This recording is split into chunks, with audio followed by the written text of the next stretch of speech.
Russ, thanks so much. This morning, the White House in the middle of swirling speculation about whether the president would move to fire Robert Mueller, the special counsel running the Russia investigation. This is a bombshell claim. That the president is even considering this made it all the more shocking. And then consider the source, a longtime friend of the president who said this. I think he's considering perhaps terminating the special counsel. I think he's weighing that option. I think it's pretty clear by what one of his lawyers said on television recently. I personally think it would be a very significant mistake. Well, this morning, Ruddy and the administration back and forth, trading jabs. Suzanne Malveaux is at the White House with the latest. What are you hearing? Well, Poppy, essentially, Christopher Ruddy is no stranger to the White House. He says that he's a good friend with President Trump. They've known each other for 20 years. He was here yesterday visiting the White House before he made that dramatic claim.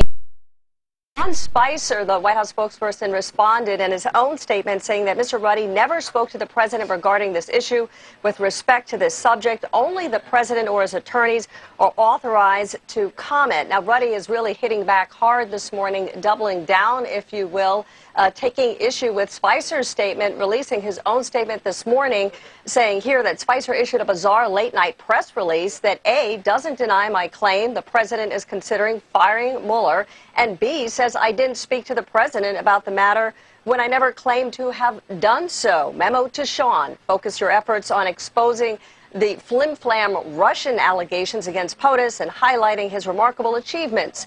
Don't waste time trying to undermine one of your few allies. One of the things that Ruddy did this morning is he took to the airwaves, not only C-SPAN, but also just moments ago on New Day to make his case. Take a listen. I would speak for myself and not the president. He has his own spokesman, although they're, I think, in need of a little bit of a help from time to time. And White House sources say that, in fact, his strategists inside and outside the White House are advising the president certainly not to fire Mueller. They think it would be a very bad idea. That is also something that Ruddy said as well, the speculation being that, of course, he, as other Trump friends and advisors know how to do, is to bring their message to television, getting it to the president. Poppy. All right, Suzanne Malveaux at the White House, thanks so much. Joining us now, CNN senior political analyst and senior editor for The Atlantic, Ron Brownstein. Also here, CNN political commentators, senior columnist at the Daily Beast, Matt Lewis, and political anchor for Spectrum News, Errol Lewis. Errol, let me put this to you, because Chris Ruddy notes that the White House is not knocking down the notion that the president is considering moving to fire Bob Mueller. There is no statement from the White House that knocks that down directly. So one might surmise that the White House is perfectly happy to have that floated out there. The question is, why? Well, this is a time-honored way of trying to see what the reaction might be, to sort of put it out there, see what the reaction might be. If you remember, when Comey was fired, there was some genuine sort of consternation and surprise at the White House. They thought Democrats were going to cheer for this. They got that completely wrong. In a case like this, to avoid such surprise, an unpleasant surprise, you float it out there, sort of see what people might think. And Ruddy, I think, was really just part of that process, kind of like weighing in. We're talking about it now. It's leading a lot of different broadcasts, and they can get a sense of what the reaction will be. And maybe they never seriously intended to do it. Maybe it's an option they will now pull off the table. But this is how things are done in Washington. Some analysts are surmising that Ruddy may be trying to get to the president and have him listen through the airwaves saying this is a bad idea because he watches TV and he listens to a lot on TV. Here's why a number of Republicans, Newt Gingrich, are mad about Mueller. All right, they point to the people he's hired around him in the top positions and the overwhelming political donations, Matt Lewis, they've given to Democrats. Let's pull them up on the screen. These top lawyers he's brought on: James Quarles, $30,000 to Dems.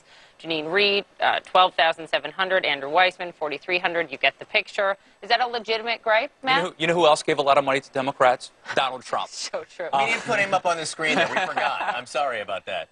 Look, it's interesting. I think it's fair to bring up. It might be nice for Mueller to have some more diversity, but I don't think Mueller did not give political contributions. No, he didn't. But in terms of his hiring decisions, I don't think that's disqualifying. Robert Mueller is a guy who is a decorated combat veteran. He served for Presidents Reagan and both Bushes, and he was the longest-serving FBI director next to J. Edgar Hoover. And until about a week ago, he was widely respected and heralded by people, including former Speaker Newt Gingrich, who thought it was an excellent appointment. This strikes me as more opportunism, more of an attempt to take down somebody who could potentially pose Donald Trump problems than a legitimate concern. I will say this, though. Christopher Ruddy, in that same interview, brought up something interesting that I didn't know. I think it was a revelation. He says that, that Mueller was interviewing with Donald Trump for FBI director just days before being appointed. That's Mueller hasn't discussed that. That's been sort of floated out there. What we need to hear more from the White House there is, was he really asking to be FBI director again after 12 years? Or maybe the president was consulting him about the right person to hire. If it happened, we need to learn more about that. Chris Ruddy, I want to play a little bit more of what Chris Ruddy just said. Again, a friend of the president, runs Newsmax, a conservative. And don't fire Bob Mueller. Listen to this. I don't think the White House press office is doing a good job at explaining what the president's achievements have been. And they are now facing a very serious threat from Robert Mueller. But I do think at the basis of all of this is, I think it would be a mistake to fire Mueller, but I also think the basis of his investigation is flim-flam. All right, Ron Brownstein, we've been talking about this for days now. I mean, clearly there is some kind of effort by allies of the White House to go after Bob Mueller, at least in some way. But by bringing up the firing today of all days, when you have Jeff Sessions testifying before the Senate Intelligence Committee a little bit, and Rod Rosenstein, the guy who is the only one who could actually fire Bob Mueller, he's the only one with the power at this point. He testifies in less than an hour right now. This guarantees that the Deputy Attorney General is going to get asked about this, Ron. Absolutely. First of all, as a designated non-Lewis on the panel, I'm very glad to be here.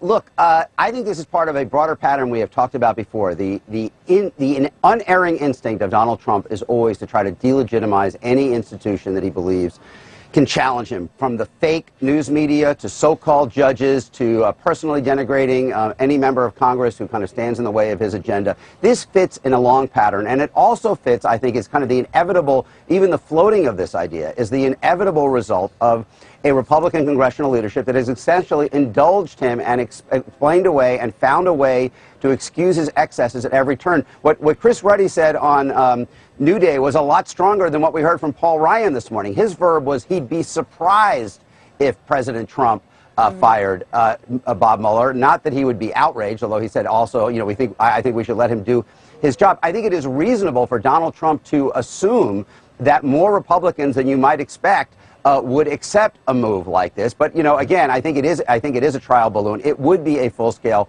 constitutional crisis. And I do think that you're going to hear very sharp questions, not only for Rod Rosenstein, but also for Jeff Sessions about whether he would resign if such an order, even though he might be outside the chain of command, whether he would resign as Elliot Richardson did in 1970, you know, in the 1970s, rather than accept Richard Nixon's order to fire Archibald Cox.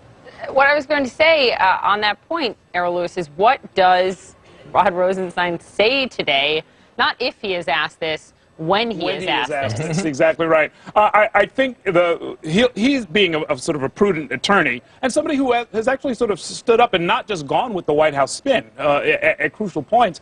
I would expect him to simply say, we're going to figure this out, and we're going to speak with one voice at a later date. It's not going to be for me to sort of freelance while I'm here giving testimony about what the White House policy is going to be. That would be my guess. On the other hand, yeah, exactly, a delicate non-answer. Matt Lewis, Jeff.